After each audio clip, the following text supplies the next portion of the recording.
El mar.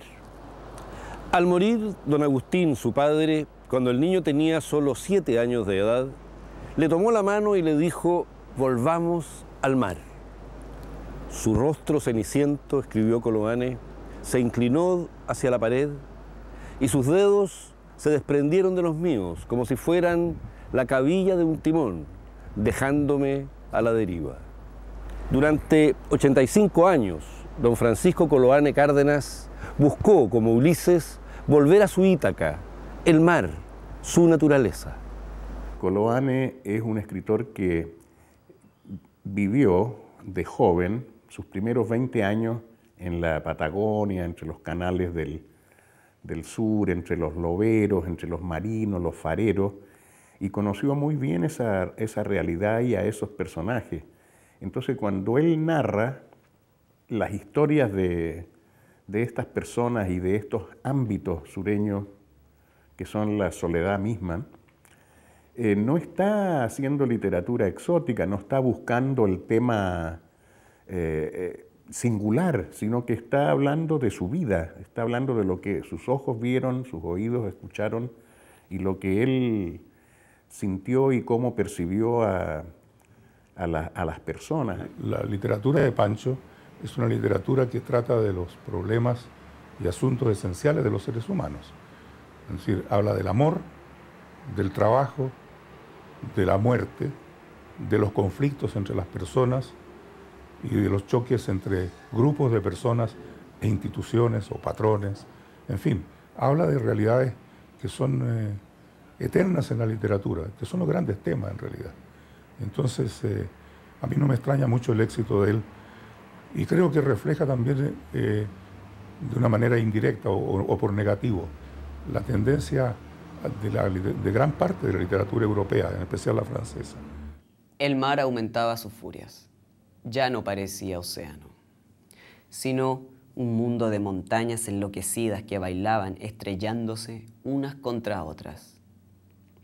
El viento aullaba y bramaba a ratos. El aguacero caía como si otro mar se descargara encima. De vez en cuando, algo como unos gritos lacerantes, plañideros, estentóreos, salían de las bocanadas de agua y viento. Era la voz de la tempestad. La bordada se iba haciendo larga.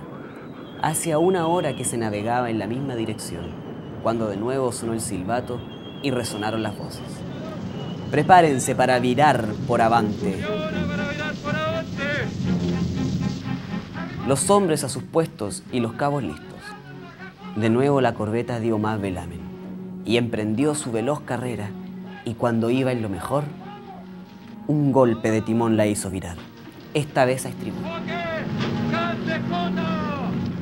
El mismo flameo de foques, cuchillas y mesana, las mismas mares terribles entrando por la proa y queriendo hacer zozobrar al buque, y los mismos instantes decisivos con la muerte al frente. Los foques cazaron el viento.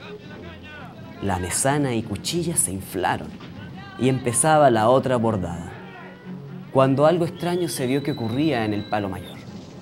Una verga no obedecía y, trabada, se oponía al viento, haciendo peligrar la precaria estabilidad de la nave. El temporal pareció aprovechar el instante desventajoso en que se encontraba su enemigo y aumentó sus furias. El buque avanzaba en mala forma. El estruendo de la tempestad era horrisono. De pronto, un hombre se destacó entre las jarcias del mayor y trepó como un mono hacia la verga trabada. ¡Se reflectora ese valiente hombre! ¡El viejo escogido que va a cortarla!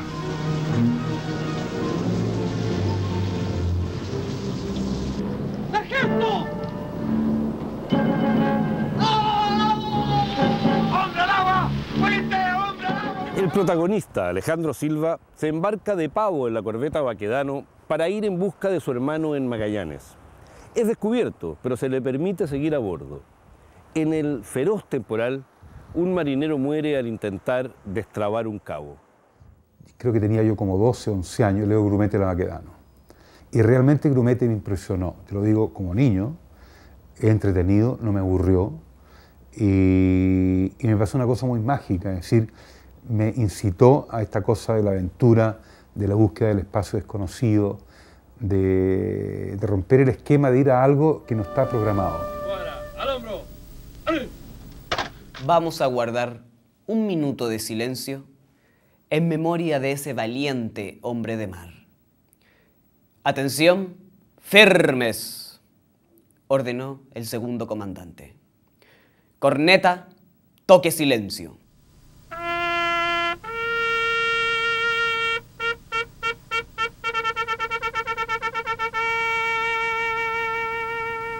El lastimero toque de silencio resonó por los ámbitos de la bahía.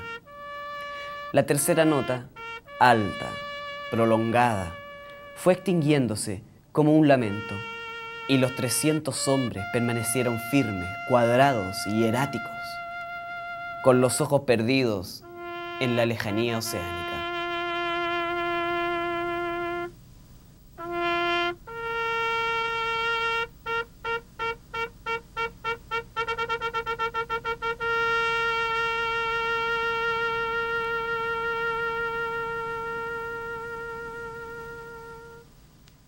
Eso es todo. No hay más que un breve servicio religioso por el marinero muerto. La vida sigue, a bordo y en los mares australes. Un marinero viejo cuenta la historia de un pontón embrujado que él desembrujó. Hay encuentros con balleneros, hasta que por último, ya cerca del Cabo de Hornos y después de visitar Punta Arenas, descubre a su hermano perdido en una tribu de yaganes cazadores de nutrias.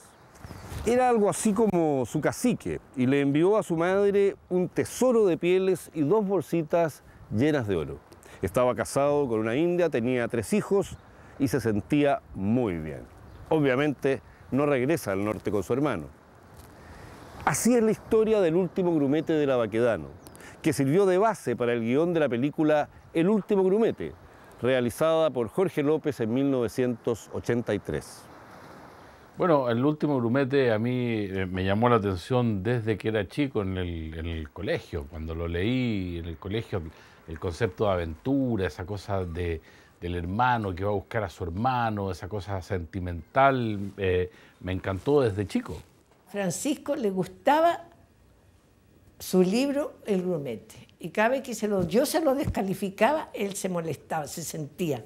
Él era muy entusiasta del cine, le encantaba la posibilidad de que alguna de sus obras fueran a la pantalla. El último grumete de la Baquedano, que entre paréntesis es el libro de Pancho Coloane que ha tenido mayor número de ediciones y que debe andar ya por el 1.000.000 de ejemplares o más vendidos. Es una película que me gustó a mí, que la encuentro una película sumamente chilena, le encuentro una gran autenticidad, tiene sus ambientes porteños y portuarios y de barco, ¿no? Entonces, me parece que es un momento interesante en el cine chileno. Como buen chilote, Francisco Coloane Cárdenas nació en 1910 en un palafito, en el entonces puerto maderero de Kemchi, en la isla grande de Chiloé. Es decir, con un pie en el mar y otro pie en la tierra. Años más tarde contaría que se acostumbró desde chico a dormirse con el mar pasando por debajo de su almohada. Era hijo de un capitán de barco de cabotaje de la señora Humiliana Cárdenas Vera, pequeña propietaria agrícola del estero de Tubildad, cerca de Kemchi. Como todos los habitantes de la isla grande de Chiloé, los Coloane Cárdenas eran tanto agricultores como pescadores y mariscadores. Un pie en el mar y otro en la tierra. En tierra suplicaban gente para mingas de destronque o de siembra o de cosecha. Y en el mar obtenían los pescados y mariscos para los curantos y el diario sustento. Él tenía todo ese paisaje del sur muy metido adentro. Yo creo que lo vivía constantemente. Fíjate que si vivimos tantos años juntos, yo creo que Pancho se escapaba al sur cada vez que podía. Cuando él se va al sur-sur, que es la Patagonia, ¿ves tú? Cuando se va niño, lo atrae, digamos, ya, yo creo que la vastedad del campo. En Chiloé los jóvenes partían al sur de Argentina y a Magallanes en busca de trabajo, que en la isla escaseaba. El niño Coloane también intentó irse a la Argentina, pero no llegó muy lejos. Su padre lo trajo de vuelta en brazos. Tenía 5 años de edad. Después de un tiempo en el Liceo de Ancud, pudo por fin ir a Punta Arenas, aunque esta vez de la mano de Humiliana, su madre. Estudió en el Colegio de los Salesianos, luego en el Liceo de Hombres, pero al morir su madre, Francisco Coloane debió dejar los estudios en el equivalente al segundo año medio para empezar a trabajar. Pancho es fundamentalmente un escritor que trabaja con su experiencia, con un conocimiento del mundo circundante y que no se aleja nunca mucho del mundo real y de la sociedad en que está enclavado. Entonces, sus cuentos son las experiencias de un hombre que fue tempranamente ovejero, que trabajó en las estancias de la Tierra del Fuego, que trabajó también en un barco ballenero, es decir, un hombre de trabajo. Y él muestra muy bien la vida de sus compañeros de trabajo en diferentes formas, pero no para predicar nada en realidad. Él quiere contar cómo pasan las cosas en la vida, los conflictos, la violencia sobre todo. Durante los años siguientes, Coloane vive en Magallanes, dedicado a los oficios y a las actividades más diversas. Escribiente de un juzgado, de un abogado y de la Armada. Corredor agrícola, capataz, puestero de la estancia Sara, cronista, domador de potros. Las experiencias de su trabajo, así como las historias registradas de primera mano o los relatos que le fueron contados por balleneros, marineros y por simples habitantes de Chiloé, la Patagonia y Tierra del Fuego, fueron la materia prima esencial en que se basó toda su obra literaria. Dos jinetes como dos puntos negros empiezan a horadar la soledad y la blancura de la llanura nevada. Sus caminos convergen y a medida que avanzan, sus siluetas se van destacando con esa leve inquietud que siempre produce el encuentro de otro caminante en una huella solitaria. Poco a poco, las cabalgaduras se acercan. Uno de ellos es un hombre corpulento, vestido con traje de chaquetón de cuero negro, montado sobre un caballo saíno, grueso y resistente a los duros caminos de la Tierra del Fuego. El otro, menudo, va envuelto en un poncho de loneta blanca, con pañuelo al cuello y cabalga un ruano mala cara que lleva de tiro un zaino peludo y bajo, perdido entre fardos de cuero de zorro. Buenas, buenas, se saludan al juntar sus cabalgaduras. Él mismo dijo alguna vez, o escribió, o lo dijo tal vez para una entrevista, que él conocía a sus personajes, los conocía, no los tenía que inventar, que él no inventaba nada, que sus historias provenían de la vida. Bueno, ese es el tipo de escritor que era, y ahora es considerado como un escritor de mar.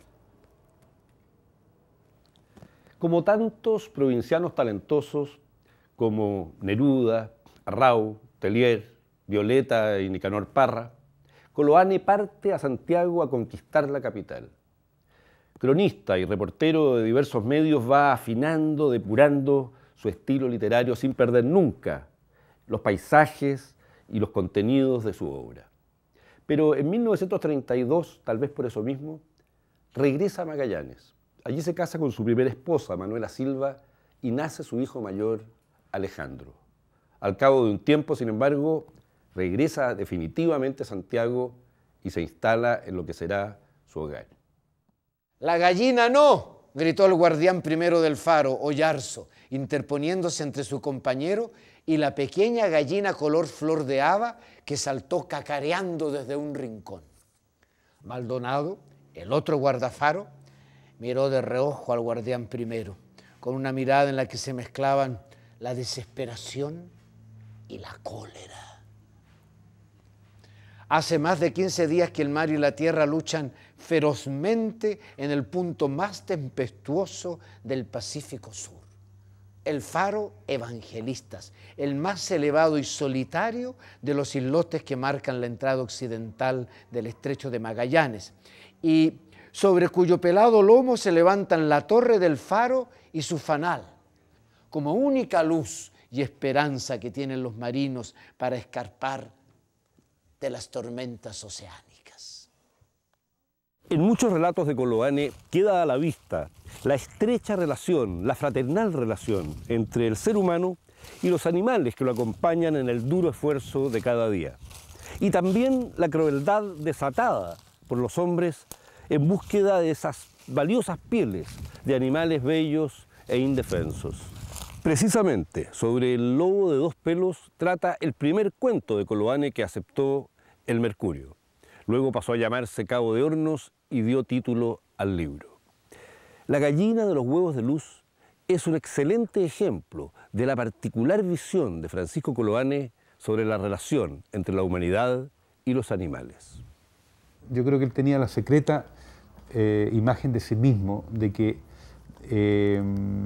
era una especie de ecologista en avanzada, sin usar esos términos, porque siempre estuvo en contra de la matanza de la ballena, siempre estuvo en contra de la matanza de foca, siempre estuvo en contra de la depredación que se hacía respecto al mar. Francisco no fue realmente un político, pero él, digamos, lo que hacía era, digamos, un rescate de la cosa social de todo tipo. Cuando él vive en la Patagonia y conoce bien la cosa indígena de los australes, de los onas, él allí donde se expresa, como, yo diría, como un luchador por una causa ya desaparecida. Porque ya en los años que Francisco está en Punta Arenas, en la Patagonia, en esos sectores, el indígena propiamente tal, el ona, el Alacalufe no existen. Él los divisa en un viaje, pero realmente son señales. Pero ya no está el indio mismo, que él lo hubiera querido apreciar. Pero en mi recuerdo perduraba como un símbolo la figura hierática y siniestra del cadáver del Yagán de Canasaca, persiguiendo en el mar a los profanadores de esas soledades, a los blancos civilizados que han ido a turbar la paz de su raza y a degenerarla con el alcohol y sus calamidades. Y como diciéndoles con la mano estirada, ¡fuera de aquí! El chilote de Otey apareció por primera vez en el libro Tierra del Fuego, en 1956. El relato transcurre en el marco de la gran huelga en la Patagonia Argentina, que terminó en 1924 con la matanza de 4.000 hombres, tanto argentinos como chilenos, por unidades del ejército argentino al mando del coronel Varela. Sobrecoge por la espantosa inevitabilidad de los sucesos y la heroica actitud de Otey y Rivera, que finalmente logra huir y alcanza en el Paine a los huelguistas fugitivos. Iba a bajar la espada dando la señal de fuego cuando Bernardo Otey dio una manotada sobre su corazón. Arrancó el disco blanco y arrojándoselo por los ojos a los fusileros les gritó: ¡aprendan a disparar, mierda! La tropa tuvo una confusión, pero en aquel mismo instante, aprovechando la reacción de los fusileros, los otros 4 hombres dieron un brinco y se lanzaron a correr mientras el pelotón rastrillaba sus armas para cargarlas otra vez con bala en boca. ¡A ellos!, vociferó el sargento al ver que mientras 3 corrían por la huella, otro, el amansador de potros, daba un gran salto por encima de la alambrada y caía a horcajadas en uno de los caballos de la tropa y disparaba campo afuera, abrazado al cuello del caballo. Desde estos años, Coloane fue alejándose cada vez más de su mar chilote y magallánico. Vive en Santiago y viaja a China, donde vivió 2 años con toda su familia. Recorre numerosos países, entre ellos India, la Unión Soviética, Francia, España. En 1947, por la así llamada Ley de Defensa de la Democracia, es despedido de su cargo en la Superintendencia de Seguridad Social y, al igual que su amigo Neruda, debe exiliarse en Argentina. Por fin, aunque en circunstancias bastante más penosas, cumple su anhelo infantil de ir a la Argentina. En esa primera echada, el hijo estaba chiquito y entonces él partió a Buenos Aires, cuando le habían cancelado el cargo en el servicio en que trabajaba. Pero para él fue muy dura esa separación y fue cuando más cantidad de cartas recibí yo, porque escribía 2, 3 cartas en el día. 20 con el hijo, qué sé yo.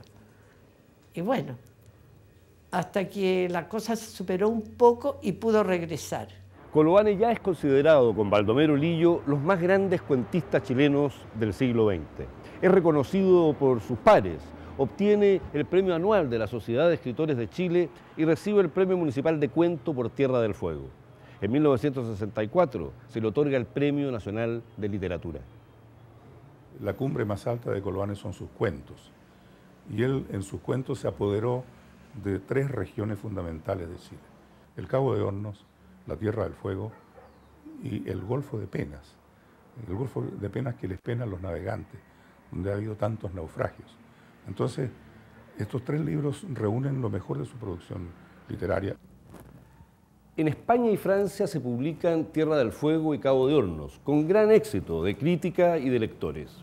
Tanto es así que los franceses invitan a Coloane a presentar uno de sus libros en Saint-Malo, cuna tradicional de marinos y navegantes.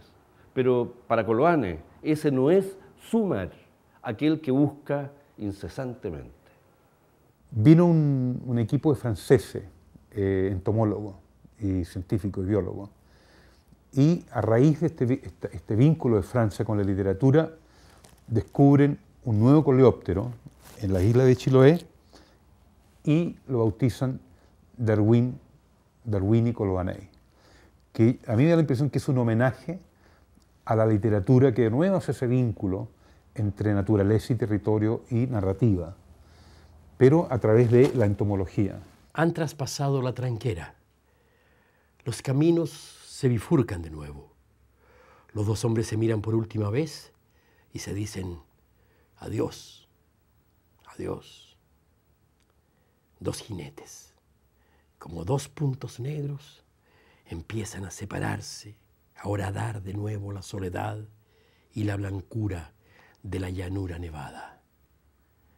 Junto a la tranquera, una botella de caña vacía. Es el único rastro que a veces deja el paso del hombre por esa lejana región. Creo que es uno de los mejores cuentistas que ha dado la literatura chilena. Tengo siempre presente su voz, ¿no? Hablando de los hombres de mar, hablando de que el ser humano a través del mar era como realmente se conocía al hombre, como se conocían a los amigos. Y luego, no sé, pues todo su concepto de aventura, de forma de ver el Chile más profundo, más de la profundidad de la Patagonia, esa cosa chilota, esa cosa del ruido del mar, de las caracolas. Él tenía un concepto de un Chile muy, muy rico. El 15 de agosto del año 2002 murió en Santiago de Chile Francisco Coloane Cárdenas. Antes de morir, le dijo a su hijo Juan Francisco: volvamos al mar. Tal como se lo pidiera su padre 85 años antes, Francisco Coloane volvió a su mar, el mar de los vendavales, de las grandes temporales, de los vastos horizontes.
Quisiera sacar libreta de embarque.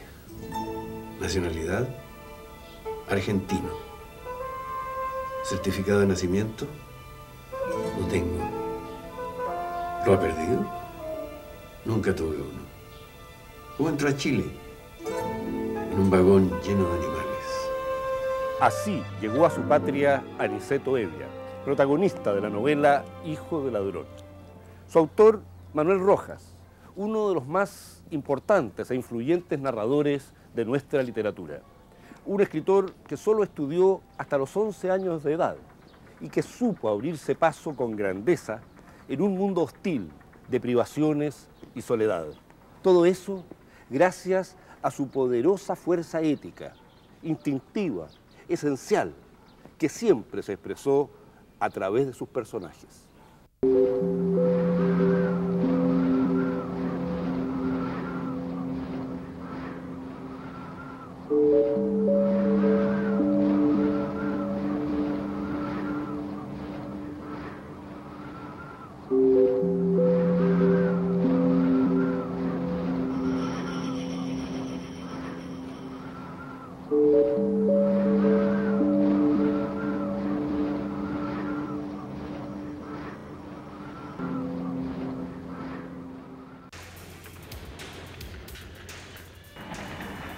Después de unas vueltas, los animales se tranquilizaron y pude respirar. La próxima curva de la línea los puso de nuevo en movimiento. El hombre de los sollozos, trasladado a la escalerilla que yo abandonara, sollozaba de nuevo, aunque ahora de risa. El piso del vagón, cubierto de bosta fresca, era como el piso de un salón de patinar. Y yo, maleta en mano, aquella maldita maleta que no debía soltar si no quería verla convertida en tortilla y danzando entre los bueyes, era la imagen perfecta del alma pequeña y errante. En esa forma había entrado a Chile. ¿Para qué podía necesitar un certificado de nacimiento? Hasta los 25 años de edad, Manuel Rojas había sobrevivido gracias a incontables oficios. Fue talabartero, cuidador de faluchos, consueta, asistente de carpintero, aprendiz de pintor. Todos esos oficios, sumados a una breve estadía aquí, en la cárcel de Valparaíso, le dio la experiencia para su obra literaria. Él escribe sobre cosas que conoce, ¿no? Escribe sobre la base de experiencias que ha vivido o sobre situaciones que ha conocido, sea directa o indirectamente, pero no inventa en el aire. La etapa del linotipista, por ejemplo, en la imprenta universitaria. La etapa de electricista en la cordillera de los Andes cuando estaba la época de electrificación. Oficios tal vez menores también, como conseguir alguna venta de una revista, posibilitar el acercamiento junto con González Vera, que vendía los periódicos anarquistas. Él nos enseñó a mirar las estrellas, a reconocer los pájaros, y sobre todo a las personas. O sea, yo lo digo, ¿no? Cuando yo estudiaba medicina o cuando ya era médico, él me sacaba las fichas clínicas y las leía, las de las mujeres con meningitis, qué sé yo, y de cada una quería, me decía, préstamela para escribir una novela. Era él le interesaba el ser humano, sobre todo. Nos leía Thomas Mann, nos leía, y nosotros teníamos 4, 6 y 8 años. Nacido en 1896 en Buenos Aires, de padres chilenos, Manuel Rojas viene a Chile a los 4 años. La familia instala un almacén en calle Coquimbo con Nataniel, en Santiago. Muerto el padre, regresan a Argentina, donde viven en Buenos Aires, Rosario y Mendoza. Manuel Rojas vuelve finalmente al país en 1912, a los 17 años de edad. Es el Chile de los primeros movimientos sociales, de la Revolución Rusa de octubre,